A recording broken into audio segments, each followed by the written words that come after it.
Hello दोस्तों, हम फिर आ गए थे कहानी माय बिलियनर हस्बैंड जिसको लिखा है इट्स मी जिन्हें और क्रिएट भी इन्हीं को जाता है। सो दोस्तों, हमारी इस कहानी के पूरे पूरे एपिसोड में आपके 294 हो चुके हैं। हम देखते हैं अगली कहानी में क्या होता है। शुरू करते हैं एपिसोड में 295 और देखते हैं कहानी में क्या होता है। सारे राज्य में नए बदलाव की खबर फैल चुकी थी। चूंकि इस पर यहाँ के कुल गुरु ने अपनी सहमति दे दी थी, इसलिए राज्य की प्रजा को इस पर कोई आपत्ति नहीं थी। वो जो भी फैसला लेंगे वो सभी के लिए हित में ही होगा। दिन में पीयू मेहर को लिए बाहर घूम रही थी। वह गुरु माँ को देख कुछ सोच रही थी। तभी वहाँ पर राजा जी आ जाते हैं।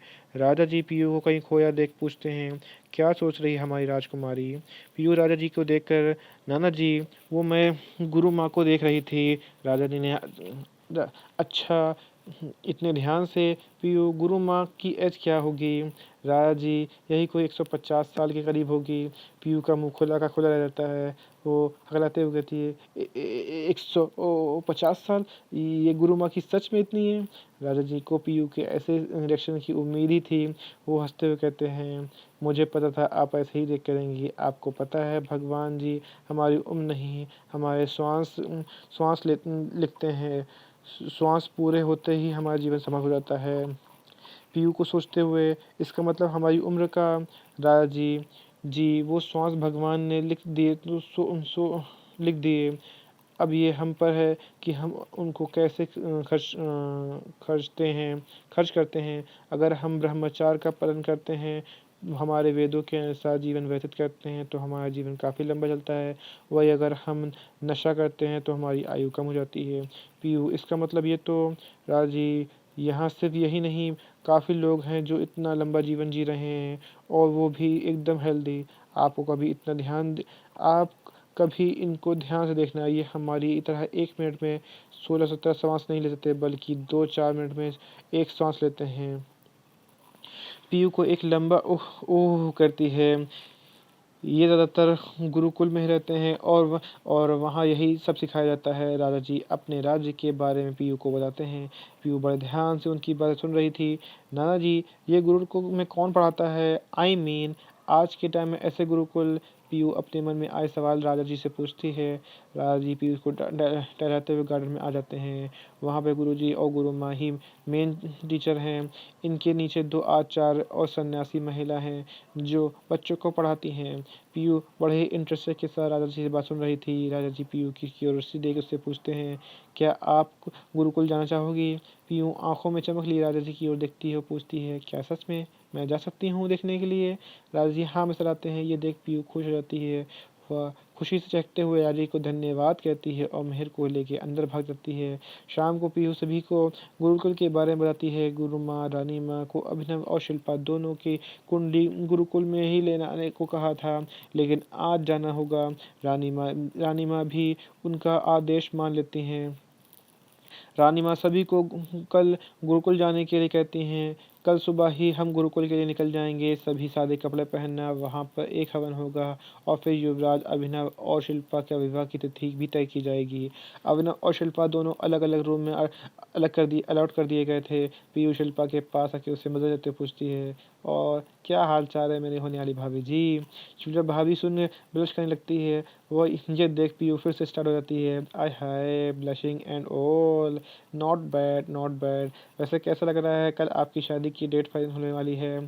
शिल्पा अपनी उंगलियों को आपस में उलझाते हुए कहती है, पीयू सच कहूँ तो बहुत घबराहट हो रही है। मुझे तो रानी माँ को देखते ही डर लगता है। पीयू घुटनों के बल बैठ चलते हुए शिल्पा के पास आती है और उसे पीछे से हक कर देती है। अरे यार, रानी माँ ही तो हैं, कौन सा भूत हैं जो आपको खा जाएंगी? पीयू थोड़ा रुक के बोलती है, वैसे आपका डर भी जायज़ है। रानी माँ हमेशा अपना चेहरा एकदम सीरियस मोड में सेट कर रखती हैं, जैसे अभी फटी तभी फटी। फिर पीयू शिल्पा के सामने अकड़ जाती है और रानी माँ की एक्टिंग करती दिखाती है, ये हमारा आदेश है, हमने कह दिया मतलब कह दिया। और फिर हंसने लगती है। वो शिल्पा अपनी एक उंगली से पीयू को चुप रहने का इशारा करती हैं। उसका चेहरा हवाइयाँ उड़ी हुई थी। पीयू शिल्पा के को डरा समय देख कर कहती है, अरे यार, आप भी, आपने तो ऐसी शक्ल बना ली है, रखी है जैसे कोई भूत देख लिया हो। तभी पीयू के पीछे कंधे पे टैप होता है। पीयू दूसरे हाथ से वो हाथ झटक देती है जिससे पीछे वाला इंसान टैप कर रहा था। अरे यार, एक सेकंड रुको, पहले इनसे तो बात कर लूँ। शिल्पा का चेहरा डर के मारे सफ़ेद पड़ गया था। वहाँ बस पीछे की ओर उंगली कर रही थी। शिल्पा का चेहरा डर के मारे सफ़ेद पड़ गया था। वो बस पीछे की ओर उंगली कर रही थी। पीयू थोड़ा इरिटेट होकर, क्या यार भाभी, कौन है पीछे जो आप ऐसे रिएक्शन कर रहे हैं? इतना ही कह पाई थी। पीयू के आगे उसके शब्द गले में हिटक जाते हैं। पीछे रानी माँ अपने दोनों हाथ फोल्ड किए सीरियस एक्सप्रेशन किए बनाए खड़ी पीयू को ही देख रही थी। पीयू रानी माँ को देख के डर जाती है। वो अपना अपना सलाइवा गटकते हुए अपने मन में कहती है, क्या पीयू, लोगों के पैर पे कुल्हाड़ी लगती है, एक तू है जो खुद कुल्हाड़ी पे पैर मारती है। अब क्या करूं? सोच कुछ सोच पीयू, वरना आज ये तो लग गई तेरी लंका। पीयू के तो रानी माँ को देखते तोते उड़ गए थे। वो अटकती हुई रानी माँ से कहती है, अब रानी माँ आप यहाँ? पीयू माँ पीयू माँ पीयू को घूरते हुए, जी हम यहाँ। और यहीं पे कहानी का एपिसोड नंबर आपका 295 कंप्लीट होता है। मुझे लगता है वक्त तो मैं इसी में कहानी का एपिसोड 296 ऐड करता हूँ और देखता हूँ कहानी में क्या होता है। पीयू डरते हुए पीछे खड़ी शिल्पा को रिक्वेस्ट भरी नज़रों से देखती है। शिल्पा को तो पहले ही रानी माँ का डर लगता था, अब उसे पीयू के लिए भी डर लग रहा था। वह पीयू को बचाने के लिए आगे आती है। रानी माँ, वो हमने पीयू को शिल्पा डरते हुए पीयू को सारा ब्लेम खुद पर लेने जा रही थी। तभी रानी माँ उसे हाथ दिखाकर चुप करवा देती हैं। शिल्पा पीयू के पास आके उसका हाथ पकड़ लेती है और दबाते हुए हौसला देती है। रानी माँ अपने स्ट्रिक्ट टोन में कहती हैं, आपको अंदाज़ा भी है आपकी ये बचकानी हरकत का क्या अंजाम भुगतना पड़ सकता है आपको? पीयू और शिल्पा को की यही रही सही हिम्मत भी रानी माँ के शब्दों से ढेर हो जाती है। दोनों के रोंगटे खड़े हो जाते हैं। रानी उन दोनों के घुटनों घूरते हुए कहती हैं, अब गलती की है तो सजा भुगतने के लिए भी तैयार हो जाओ। पीयू और शिल्पा दोनों दबी शुरू हंसी आवाज़ में कहती हैं, आई एम सॉरी रानी माँ, आगे से हम ऐसी गलती कभी नहीं करेंगे पक्का। रानी माँ, हमें आपकी सॉरी नहीं चाहिए, आपको सज़ा मिलनी चाहिए। क्या आप चाहती हैं कि हम आपकी शायद मीरा को बताएं? हम बोलिए। पीयू जल्दी से नाम में सलाह देती है और कहती है, नहीं रानी माँ, दी को कुछ मत बताना प्लीज़। रानी माँ, गुड, तो आपकी सज़ा ये है कि आप दोनों डेली हमारे साथ कम से कम 2 घंटे बैठ के बातें करेंगे। रानी माँ थोड़ा लंबा खींचते हुए कहती हैं। पीयू और शिल्पा दोनों एक दूसरे की देखती हैं जैसे उन्हें कुछ गलत सुन लिया हो। पीयू अपने कान पे उंगली डाल के कहलाती है और फिर रानी माँ से कहती है, रानी माँ, क्या आप एक बार फिर से रिपीट कर सकती हैं? वो क्या है ना, मुझे लगता है कि मैंने कुछ गलत सुन लिया। रानी माँ लाचारगी से अपना सर हिला देती हैं, आपने कुछ गलत नहीं सुना। आज से आप दोनों हमारे साथ बैठ के हमसे बातें करेंगे। आखिर हम भी तो जाने हमारी खोने वाली पोता बहू कैसी हैं। ये सुन पीयू का सारा डर उड़न-छू हो जाता है। वह अपने हाथों को हवा में उड़ाते और ताली बजाती है और रानी माँ से कहती है, अरे रानी माँ, वो तो आप भाई से पूछ लीजिए, वो आपको एक ही सांस में सब बता देंगे। रानी माँ हैरानी से अपनी सामने खड़ी पीयू को देखती हैं। अभी तक ये लड़की हमारे सामने खड़ी डर से काँप रही थी और अब ऐसे बात कर रही जैसे इसकी छोटी बहन हो। रानी माँ पीयू को देख के अपने मन में कहती हैं, शिल्पा का डर अभी भी खत्म नहीं हुआ था। रानी माँ ने शिल्पा की आँखों में डर भाँप लिया था। वो शिल्पा को अपने पास आने का इशारा करती हैं, तो शिल्पा अपनी उंगली को वापस अपन दबाते हुए रानी माँ के पास जा खड़ी होती है। रानी माँ शिल्पा से पूछती हैं, क्या हम में कांटे लगे हैं? शिल्पा नासमझी से रानी माँ की ओर देखती है और नाम ऐसा ले देती है। रानी माँ, तो क्या हमारे सिर पे शैतानी जैसे बड़े बड़े सींग लगे हैं या लंबे लंबे दांत हैं वैम्पायर की तरह? इस बार भी शिल्पा नाम ऐसा ले देती है। रानी माँ अपनी भौहें सुखवाते हुए शिल्पा से पूछती हैं, तो फिर आप हमसे इतना डरती क्यों हैं? शिल्पा के पास इस सवाल का कोई जवाब नहीं था और बस सर झुकाए वहीं अपनी जगह पर खड़ी रहती है। रानी माँ शिल्पा के चेहरे को थोड़ी से ऊपर करके कहती हैं और उसे कहती हैं, हमें जवाब चाहिए। शिल्पा की आंखें नम हो जाती हैं। वो काँपती हुई आवाज़ में कहती है, वो हमें लगा कि कहीं आप सर हमें सर से दूर ना कर दें। रानी माँ एक आईब्रो उठाते हुए, सर मतलब अभिनव? शिल्पा हाँ जवाब देती है। तभी पीयू बोल पड़ती है, रानी माँ, आपको पता है शिल्पा भाभी भाई के अंडर काम करती थी। रानी माँ पीयू को कुछ देर के लिए बाहर जाने कहती हैं। रानी माँ पीयू के जाने के बाद फिर जब शिल्पा से पूछती हैं, और आपको ऐसा क्यों लगा कि हम आपको अभिनव से दूर कर देंगे?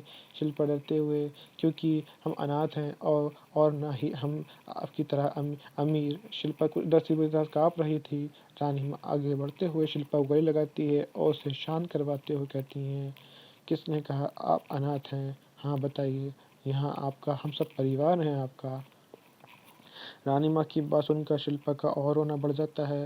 रानी माँ उसके आंसू पोंछते हुए कहती है, सबसे पहले आप रोना बंद कीजिए, आप यहाँ की होने वाली रानी हैं, आपको ऐसे रोना शोभा नहीं देता। और रही बात आपके ना होने की, तो हमें या हमारे परिवार को इससे कोई फ़र्क नहीं पड़ता।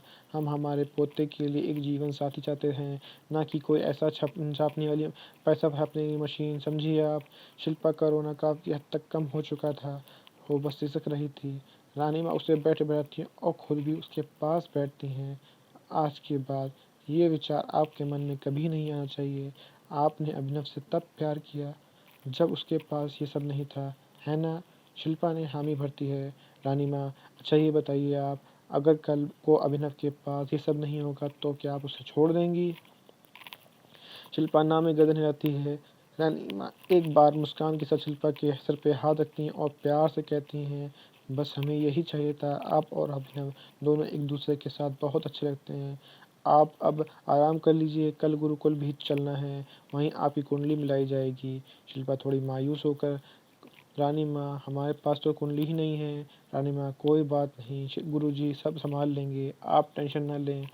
यहीं पे कहानी का एपिसोड नंबर आपका 296 कंप्लीट होता है। तो दोस्तों, आपको एपिसोड 296 कैसा लगा, हमें कमेंट करके ज़रूर बताइए। कहानी को ऐसा अंश ऐसा भाग जो समझ में ना आया हो आपको अटर लगा हो तो भी हमें कमेंट करके ज़रूर बताइए। कहानी अच्छी लगी तो उसको लाइक कीजिएगा, शेयर कीजिएगा, चैनल को सब्सक्राइब कर लीजिएगा ताकि आपको हमारी आने वाली अगली वीडियो अब तक आसानी से पहुँच सके। सो दोस्तों, हम फिर मिलेंगे एक नई वीडियो के साथ, एक नए एपिसोड के साथ। तब तक के लिए मुझे इजाज़त दीजिए। धन्यवाद दोस्तों।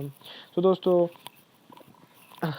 हमारी सनासी अंसारी का जो यूट्यूब चैनल है उस पे कई स्ट्राइक आ चुकी हैं, मतलब 4 कॉपीराइट स्ट्राइक आ चुकी हैं, जिसकी वजह से हमारे चैनल 7 दिनों के लिए सस्पेंड कर दिया गया है। और अभी जो भी जितनी भी वीडियो होंगी वो सब आपको HMS अंसारी पे ही मिलेंगी।